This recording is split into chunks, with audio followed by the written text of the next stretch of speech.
இப்போ இந்த சுய இன்பம் பண்ணுறதுக்கு என்ன காரணம் அப்படின்னா, தாழ்வு மனப்பான்மை. இதுதான் காரணம். அதாவது எதுக்காக பண்ணுறாங்கன்னா, இந்த சுய இன்பம் பண்ணாக்கா இப்போ கெட்ட வார்த்தை பேசுகிறது தான் கெத்து அப்படின்றாங்களே. இப்போ சின்ன பசங்களுக்கு என்ன பிரச்சனை அப்படின்னா, அவங்க பெற்றவங்க அடிக்கிறாங்க, இப்போ வகுப்பறை போனால் ஆசிரியர்கள் அடிக்கிறாங்க, அவங்க எல்லோரும் அறிவுரை சொல்கிறாங்க. அப்போ யாருக்கு நம்ம அறிவுரை சொல்கிறோம்? இப்போ தெரியாதவங்களுக்கு தான் நம்ம அறிவுரை சொல்லுவோம். அப்போ நமக்கு ஒன்றும் தெரியாதா? அப்போ எல்லாருமே நம்மளை அடிக்கிறாங்களே. அதுவே வேலை பார்க்குற ஒருத்தர் போய் அடிக்க முடியுமா? அதே படிக்கிற பசங்களும் அடிக்கணும். அதே படிக்கிற பையன் நாளைக்கு வேலைக்கு போய்ட்டு அவனை போய் பெற்றவங்களே அடிக்க மாட்டாங்க. அதுவே யாராவது கல்லூரியில் போனால் கல்லூரியில் அடிக்க மாட்டாங்க. அப்போது சின்ன பசங்க தானே அப்படின்னு சொல்லிட்டு அடிக்கிறாங்க. அதுவே வளர்ந்துட்டாங்கன்னா அடிக்க மாட்டாங்க. இப்போ வீட்டிலையும் அடிக்க மாட்டாங்க. அப்போ இந்த சின்ன பசங்க ஏன் சுயன்பம் பண்ணுறாங்கன்னா, இவங்களுக்கு ஒரு தாழ்வு மனப்பான்மை. நம்மளை எல்லாருமே அடிக்கிறாங்க. ஆசிரியர்கள் அடிக்கிறாங்க, பெற்றவங்க அடிக்கிறாங்க.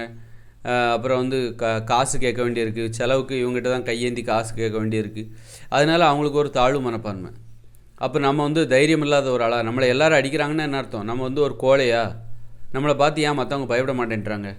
அப்போ என்ன பண்ணுறாங்க, இந்த சுயன்பம் பண்ணாக்கா என்ன ஆகுனா, கோபம் வரும், கெட்ட வார்த்தைகள் நல்லா வரும், பயங்கர கோபம் வரும்.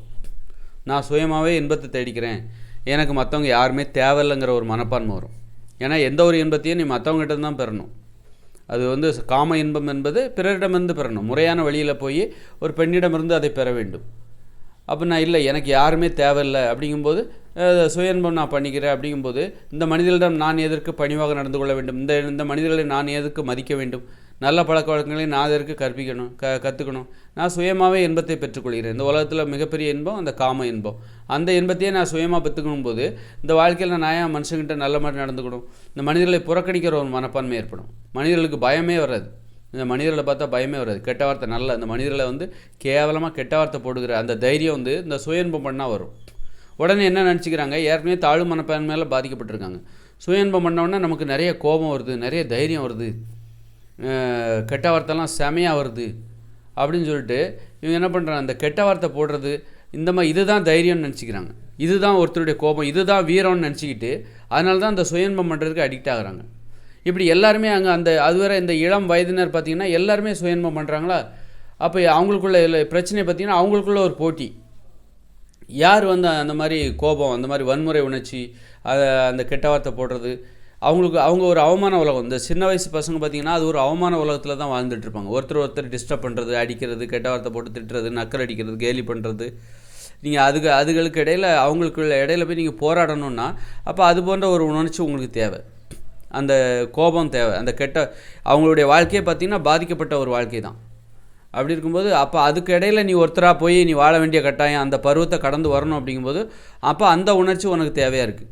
அந்த வன்முறை உணர்ச்சி, கெட்ட வார்த்தை போட தெரிஞ்சிருக்கணும். அந்த எல்லாருமே கெட்ட வார்த்தை போடும்போது நீ கெட்ட வார்த்தை போடாமல் அங்கே இருந்தன்னா உனக்கும் ஆபத்து. அப்போ ஒன்றையும் கெட்ட வார்த்தை போடாது. தொற்று நோய் தான். நீ உன்னுடைய நண்பன் சுயன்பம் பண்ணுறவனாக இருந்தால் அவனை பார்க்கும்போது உனக்கும் அந்த தொற்று பரவிக்கும். அவனுடைய பேச்சு, பழக்க வழக்கங்கள், ஏன் நாமளும் இதை பண்ணால் என்ன பிரச்சனை வரும்னு அவங்களுக்கு தெரியாது. அப்போ அதை பற்றி இவனும் பண்ண ஆரம்பிச்சிருவான். அப்போ பண்ணும்போது அப்போ கெட்ட வார்த்தை போடுறது, அவங்க எல்லாருமே கெட்ட வார்த்தை போட்டுட்ருப்பாங்க. எல்லாம் ஒருத்தர் அவமானப்படுத்துறது, ஒருத்தர் கஷ்டப்பட்டால் அதை பார்த்து சிரிக்கிறது. இந்த சின்ன வயசு பசங்களுக்கு உண்டு. இன்னொருத்தர் அடுத்தவங்க கஷ்டத்தை பார்த்து சிரிக்கிற அந்த பழக்கம். ஏன்னா இவங்களே கஷ்டத்தில் இருக்காங்க. நம்மளை மாதிரி தான் அவங்களும் கஷ்டப்படுறாங்க. அப்பாடா அதை பார்த்து இவங்களுக்கு ஒரு சந்தோஷம்.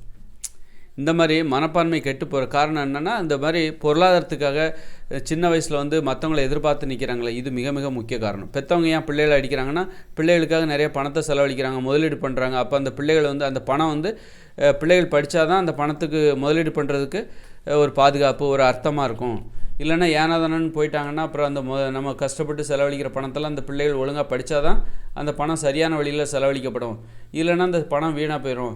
அதனால் அந்த பயத்திலே என்ன பண்ணுறாங்க, லட்சக்கணக்கில் செலவழித்து அந்த பிள்ளைகளை படிக்க வைக்கிறாங்க. அப்படி இருக்கும்போது அந்த பிள்ளைகள் விளையாட போகிறான், அங்கே போகிறான்போது அவங்களுக்கு பயம் வருது, நம்ம செலவழித்த பணம்லாம் வீணாக போயிருமே அப்படின்னு சொல்லிட்டு என்ன பண்ணுறாங்க, கோபத்தில் அடிக்கிறாங்க.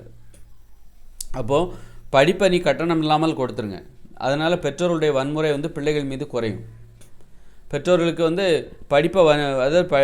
படிப்பை கட்டணம் இல்லாமல் கொடுத்துடணும். எந்த ஒரு படிப்பையும் பெற்றவங்ககிட்ட படிப்புக்காக காசை வாங்கக்கூடாது. அப்போ அந்த பிள்ளைகளுக்கு ஒரு கேள்வி கேட்பாங்க, நீங்கள் ஏன் என்ன அடிக்கிறீங்க, நீங்களா செலவு பண்ணுறீங்க, கவர்மெண்ட் தானே செலவு பண்ணுது என்ன அப்படின்னு கேட்பாங்க.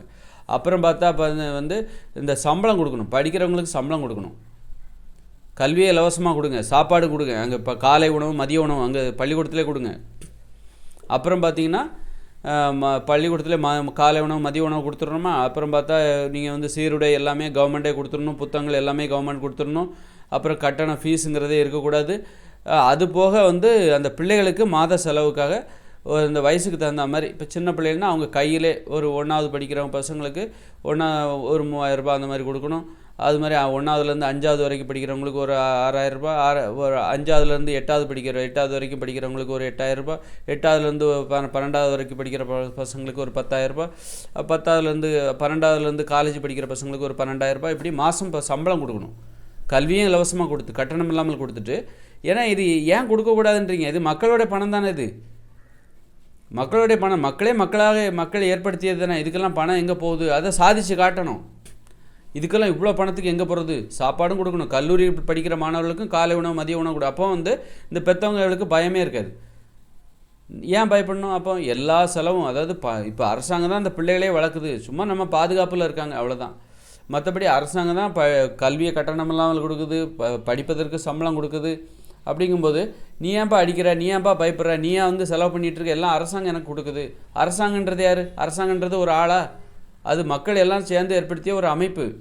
மக்கள் தங்களுடைய மகிழ்ச்சியான வாழ்க்கையை எளிதாக இருக்கணுங்கிறதுக்காக ஏற்படுத்திய ஒரு அமைப்பு தான் அரசாங்கம். அப்போ அரசாங்கத்திட்ட அவ்வளோ அதை சாதித்து காட்டணும். மனிதர்களால் முடியாது, எதுவும் இல்லைன்னு சொல்கிறீங்களா, இதை சாதித்து காட்டுங்க. அப்போ பெற்றவங்க பிள்ளைகளை அடிக்க மாட்டாங்க. அந்த பிள்ளைகளுக்கு தாழ்வு மனப்பான்மை வராது. நம்ம 5க்கும் 10க்கும் இந்த அப்பா அம்மா கையேந்தக்கூடாது. பிள்ளைகள்கிட்ட வந்து அவ்வளோ பணத்தை கொடுத்தாக்கா அந்த பிள்ளைகள் வந்து எதாவது கெட்டு போயிடாதா? சிகரெட் பிடிக்க மாட்டாங்களா? அது கண்டதை வாங்கி, அப்போ அதையா நீங்கள் விற்கிறீங்க? அப்போ அந்த பிள்ளைகள் இந்த பணத்தை வச்சுட்டு தவறான வழியில் போகவே முடியாது. காரணம், இங்கே வந்து மதுபானம் கிடையாது, சாராய கடை எதுவும் கிடையாது, ஹான்ஸு கிடையாது, அப்புறம் வந்து சிகரெட் எதுவுமே கிடையாது. இந்த பிள்ளைகள் அந்த பணத்தை வச்சுட்டு மோசமான உணவுகள் எதுவும் கிடையாது. ஐஸ்கிரீம் எல்லாம் எதுக்கு தடை பண்ணுங்க? அது உடம்பு கேடுன்னு தெரியுதில்ல. உடம்புக்கு நல்லது செய்கிற உணவுகளை தான் நீங்கள் விற்கணும். பிள்ளைகள்கிட்ட அவ்வளோ பணத்தை நீங்கள் மாதம் கொடுக்கும்போது, அவங்க செலவுக்காக கொடுக்கும்போது, அந்த பணத்தை வச்சு அவங்க செலவு பண்ணால் அது எந்த ஒரு வழியாக இருந்தாலும் அது நல்ல வழியாக தான் இருக்கும். இங்கே கெட்ட வழிகளே இங்கே இல்லை அப்படிங்கிற ஒரு நிலையை ஏற்படுத்துங்க. அப்போது அவங்களுக்கு தாழ்வு மனப்பான்மை வராது, அவர் இழிவு மனப்பான்மை வராது. அப்போ நல்ல வார்த்தைகளை பேசுவோம், மரியாதையோடு பார்க்க. பெற்றவங்களே பயப்படுவாங்க பிள்ளைகள்கிட்ட. ஏதாவது கோச்சிக்கிட்டு நம்மளை விட்டு போயிட்டாக்கா அவங்கள்ட்ட தான் இப்போ பணத்துக்காக அவங்க நம்ம கூட இருக்காங்க அப்படின்னு நம்ம நினச்சா, இப்போ அவங்களே கவர்மெண்ட்டே அவங்களுக்கு பணம் கொடுக்குது. அப்படி இருக்கும்போது அவங்ககிட்ட மரியாதையோடு நடந்துப்பாங்க. படிக்கிறது, இப்போ படித்து முடிச்சு நீ வேலை பார்க்குற, அது உன்னுடைய தொழில்னா, படிக்கிறது அவங்களுடைய தொழில். படிக்கிறதுங்கிறது அவங்களுடைய மாணவர்களுடைய தொழில். அதுக்கு சம்பளம் கொடுக்க வேண்டாமா? படிப்பை கற்றுக் கொடுக்குற ஆசிரியருக்கு சம்பளம் வேணும்னா, அப்போ படிக்கிற அந்த கற்றுக் கொடுக்கப்படுகிற அந்த கல்வியை கற்கிறதே முழு நிறைய வேலையாக வச்சுருக்காங்க பாருங்கள் அந்த மாணவர்களுக்கு. அது அவர்களுக்கு சம்பளம் கொடுக்க வேண்டாமா?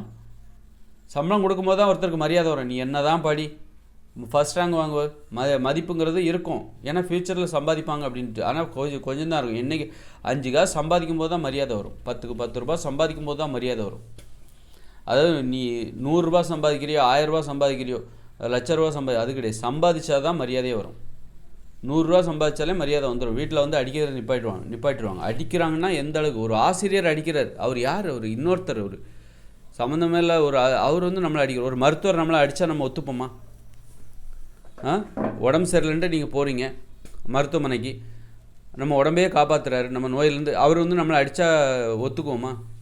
அப்போ அந்த ஆசிரியர் அடிக்கிறாருங்க, அதை மட்டும் நீங்கள் எப்படிங்க ஒத்துக்கிறீங்க? யாரோ ஒருத்தர், அப்பா அம்மா இல்லை, அவர் ஒரு ஆசிரியர், யாரோ ஒருத்தர் அவர் வந்து அடிக்கிறாரு அப்படின்னா அதை ஒத்துப்போமா? ஏன் அடிக்கிறாரு? இந்த மாணவரோட நிலைமை அப்படி இருக்குது. பரிதாபத்திற்கு ஒரு நிலைமையில் இருக்காங்க. பெற்றவங்கள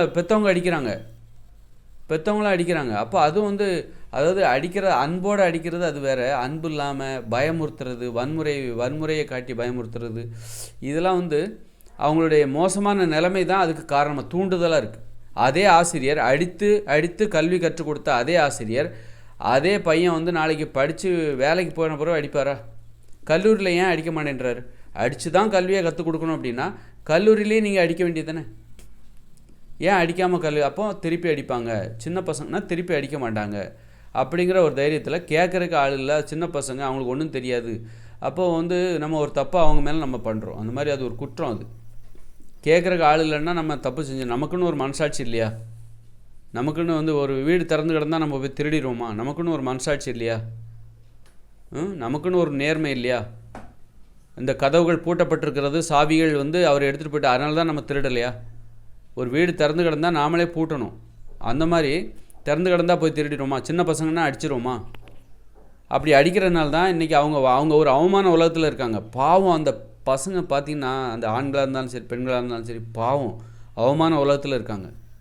ஒரு மரியாதை இல்லாமல் எல்லாரும் அடிக்கிறாங்க, எல்லாரும் திட்டுறாங்க. அவங்களுக்குள்ளேயும் ரிலேஷன்ஷிப் பார்த்திங்கன்னா, அந்த பசங்களுக்குள்ளே பார்த்திங்கன்னா, எவன் வந்து வாட்ட சாட்டமாக இருக்கான், வளர்த்தியாக இருக்கான், அவன் வந்து சின்ன பசங்களை அடிக்கிறான். அவன் வயசு தான், அவனும் சின்ன பசங்களை போய் அடிக்கிறான். நாளைக்கு வேலைக்கு போன பிறகு அடிப்பியா நீ? இந்த மாணவர்களுக்குள்ளே ஒரு வன்முறை இருக்குது. அவனுள்ள எவன் வந்து நல்ல உயரமாக வளர்த்தியாக இருக்கானா, அவன் என்ன பண்ணுறான், தனது வயதில் உள்ள சின்னவங்கள போட்டு அடிச்சிட்ருக்கான். தனது வயசு தான், இவனுக்கும் 15 வயசு தான், அவனுக்கு 15 வயசு தான். ஆனால் அவன் உயரம் குறைவாக இருக்கான். இவன் கொஞ்சம் உயரமாக இருக்கானா, இவனை போட்டு அடிக்கிறான். நாளைக்கு வேலைக்கு போனால் நீ அடிப்பியா?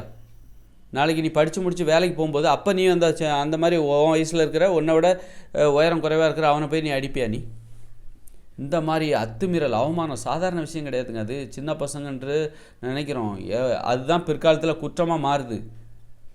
சின்னது தானேன்னு நினச்சிடக்கூடாது. இந்த இது என்னது முள்ளுச்செடி பாருங்கள், சீமை கருவேல மரம் சின்னது தானேன்னு நினச்சி, குட்டியாக இருக்கும்போது சின்னதாக தான் இருக்கும், விதையை போட்டால் சின்னதாக தான் இருக்கும். வளர்ந்து பாருங்கள் பெரிய காடாக இந்த தமிழ்நாட்டை நாசப்படுத்திக்கிட்டு இருக்கு பாருங்கள்.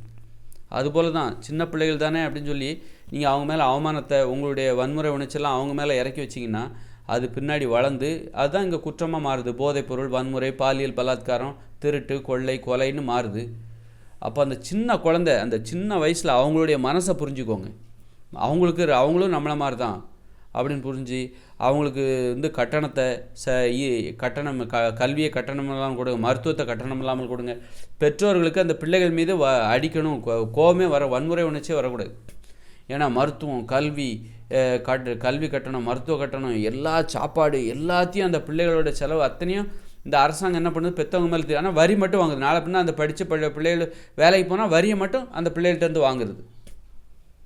அது மட்டும் உனக்கு வேணும். ஆனால் நீ படிப்பு சொல்லிக் கொடுக்குறதுக்கு அதான் கவர்மெண்ட் அப்போது படிப்பு சொல்லிக் கொடுக்குறதுக்கு வந்து இதெல்லாம் பண்ண மாட்டீங்க. கல்வியை கட்டணம் இல்லாமல் கொடுக்க மாட்டீங்க. அங்கே கொடுக்குறாங்க, 50% கொடுக்குறாங்க, அரசு பள்ளிகள் கொடுக்குறாங்க. அப்போ மீதி உள்ளவங்கலாம் தனியார் பள்ளியில் படிக்கிறவங்களாம் அவங்களாம் இந்த நாட்டில் பிறக்கலையா? அவங்க பெற்றவங்கலாம் பாவம் இல்லையா? அப்போ எல்லாருக்கும் கொடுங்க. நீங்கள் கல்வியை வந்து கட்டணம் இல்லாமல் எல்லாருக்குமே கொடுங்க. அப்போ தான் பெற்றவங்க இந்த பிள்ளைகளை வந்து டிஸ்டர்ப் பண்ண மாட்டாங்க. பிள்ளைகளை பற்றியே யோசிக்கிறாங்க. ஏன்னா இவங்க முதலீடு பண்ணுறாங்க, ஒரு தொழில் பண்ணுற மாதிரி. பெற்றவங்க என்ன பண்ணுறாங்க, முதலீடு பண்ணி ஒரு தொழில் பார்க்கணும். பிள்ளைகளை வளர்த்து அவங்கள படிக்க வச்சு வேலை கொடுத்து அந்த சம்பாத்தியத்தை பிற்காலத்தில் நாம் வச்சு யூஸ் பண்ணிக்கலாம். இது ஒரு தொழில் மாதிரி தான். ஒரு தொழில் பண்ணால், ஒரு முதலீடு பண்ணால் நமக்கு ஒரு பயம் வரும்ல, அது மாதிரி தான். பிள்ளைகளை டாக்டருக்கு படிக்க வைக்கணும், அப்போ நிறைய 50 லட்சம் அவ்வளோ செலவழிக்கணும். அப்போ அந்த பணத்தை கரெக்டாக அவங்க வந்து ஒழுங்காக படித்தா தான் ரிட்டர்ன் எடுக்க முடியும். அப்போ அதில் தான் கவனமாக இருக்கும். அதனால அந்த கண்டிப்போட ஒரு தொழில் மனப்பான்மையோட பிள்ளைகளை பார்க்குறாங்க, ஒரு அன்பாக பார்க்க மாட்டேன்றாங்க. அன்புன்னா என்னென்னு அந்த பிள்ளைகளுக்கு தெரில. ஒரு அப்பா அம்மாலாம் ஒரு வாத்தியார் மாதிரி தான் இருக்காங்க, ஒரு முதலாளி மாதிரி தான் நடந்துக்கிறாங்க. இதுக்கெல்லாம் என்ன காரணம்? இந்த பெற்றவங்க மேலே எல்லா செலவுகளையும் இறக்குறது அரசாங்கம். எனக்கு என்ன விட்டுரு, பெற்றவங்க மேலே எல்லா செலவையும் இறக்கி நீ தான் உன் பிள்ளைகளை வளர்க்கணும், படிக்கிறதுக்கு, மருத்துவத்துக்கு. நான்லாம் கல்வியை கட்டணம் இல்லாமல் தரமாட்டேன், கட்டணம் வாங்கிட்டு தான் தருவேன், மருத்துவமாக காசு கொடு, அப்புறம் வேறு இப்படி வந்து இப்படி பண்ணும்போது பெற்றவங்களுக்கு நிறைய சுமைகள் ஏற்படுது. அப்போ அந்த கோபத்தில் என்ன பண்ணுறாங்க, அந்த கோபத்தை பிள்ளைகள்கிட்ட காமிக்கிறாங்க. இப்போ நீங்கள் கட்டணம் இல்லாமல், இப்போ வந்து வெளிநாட்டிலலாம் கட்டணம் இல்லாமல் கல்வி, நல்ல சாப்பாடு, முன்னேறிய நாடுகள்லாம் பார்த்திங்கன்னா நல்லா சாப்பாடு கொடுக்குறாங்க. இப்போ ஸ்கூலில், பள்ளிக்கூடத்தில், காலேஜில் நல்ல அப்புறம் வந்து இன்னொரு குழந்தை பெற்றுக்கோங்க, நாங்களே செலவு பண்ணுறோம், மாதம் இவ்வளோ தரோம் அப்படின்றாங்க. அப்போ அதை சாதித்து காட்டுறாங்க. நம்மளால் முடியாத பல விஷயங்களை முன்னேறிய நாடுகள் சாதித்து காட்டுது. ஜப்பான்காரன் சாதித்து காட்டுறானா இல்லையா? நம்மளால் முடியாத நமக்கு மெட்ரோ ட்ரெயின் போடனாலே அவன் தான் வந்து போடுறான். நாம் சாதிக்கணும்னா அவங்க தான் வந்து இங்கே வந்து சாதிச்சுட்டு போகிறாங்க. அது மாதிரி அவங்க பல விஷயங்களை சாதிச்சுட்டு இருக்காங்க. என்ன சாதிக்கிறாங்க? பல விஷயங்களை. இந்த மாதிரி பிள்ளைகளுக்கு கட்டணம் இல்லாமல் கல்வி, கட்டணம் இல்லாமல் மருத்துவம், முடியாது எதுவும் இல்லைன்னு சொல்லிட்டு இதில் நிரூபித்து காட்டுறாங்க. நம்ம வந்து இங்கே உள்ள அரசாங்கம் அப்படி மேம்போக்காக அப்படி ஒரு செலவு, பாட புத்தகம் அப்படி ஏதோ செலவு பண்ணி அப்படி விளைக்கிறாங்க. அதுவே பெரிய சாதனையாக பார்க்குறாங்க. அதனால பெற்றவங்ககிட்ட இவ்வளோ சுமைகள் வரும்போது பெற்றவங்க என்ன பண்ணுறாங்க, பிள்ளைகளை போட்டு அடிக்கிறாங்க. பிள்ளைகளை போட்டு அடிச்சுட்டு திட்டிட்டு அவங்க அவமானத்தில் இருக்காங்க. அதனால தான் அந்த மாதிரி தாழ்வு மனப்பான்மை, தன்னையே தாழ்வாக நினச்சிக்கிட்டு, அசிங்கமாக நினச்சிக்கிட்டு ஒரு அவமான உலகத்தை தான் கடந்து வராங்க. எப்போ வேலைக்கு போகிறாங்களோ அப்போ தான் அவங்களுக்கு மரியாதை. அதில் தான் வந்து பண்ணுறாங்க, சுயன்பம் பண்ணுறாங்க. சுயன்பம் பண்ணி தாழ்வு மனப்பான்மை, அப்போ ஒரு கோபத்தை ஏற்படுத்துகிறாங்க. உணர்ச்சிகள் கெட்டு போயிடும். அப்போ கெட்ட வார்த்தைகள் வரும். கெட்டுப்போன உணர்ச்சிகள், கெட்டுப்போன மனசுலேருந்து தான் கெட்ட வார்த்தைகள் வரும். நல்ல மனசுலேருந்து நல்ல வார்த்தைகள் வரும். மனசு கெட்டு போகுது. கெட்ட வார்த்தைகள் அதுதான் வீரம்னு நினச்சிக்கிறாங்க. நல்ல கெட்ட வார்த்தை வருது, சுயன்பம் பண்ணால் நல்ல கெட்ட வார்த்தை, ஆபாச படம் பார்த்தா நல்ல கெட்ட வார்த்தை வருது, நல்லா பாரு ஆபாசம், நான் 2 வாட்டி பார்த்தேன், 2 வாட்டி பண்ணேன் சுயன்பம் அப்படின்னு சொல்லிட்டு இதுதான் காரணமாக இருக்குது. அதனால் அந்த மனநிலையை பாதுகாக்கணும். இந்த இளம் தலைமுறையினுடைய மனநிலையை பாதுகாத்து அவங்களுக்கு நான் சொல்கிறதெல்லாம் செஞ்சிங்கன்னு வச்சிங்க வேறு லெவலில் இருக்கும். இதெல்லாம் அற்புதமான ரகசியம். ஒரு தமிழ்நாடு இந்த உலக அரங்கில் முன்னணியில் வரணுமா, இதெல்லாம் பண்ணு, நான் சொல்கிறதெல்லாம் அப்படியே ஃபாலோ பண்ணுங்க. அதனால் அரசியலுக்கு வந்திருக்கணும். நான் தெரியாதனமாக நான் யாருங்கிறதே தெரியாமல் தவறான வழியில் போய் வெறும் சொல்ல வேண்டிய யார்கிட்டயோ வேண்டுகோள் விடுக்க வேண்டியதாக போச்சு. நாம் இறங்கி அந்த செயலில் இறங்கி களத்தில் இறங்கி செஞ்சுருக்கணும். தப்பு தான், என்ன பண்ணுறது. சரி, முடிஞ்சதை பண்ணுவோமேன்னு சொல்லி தான் பேசிகிட்ருக்கேன்.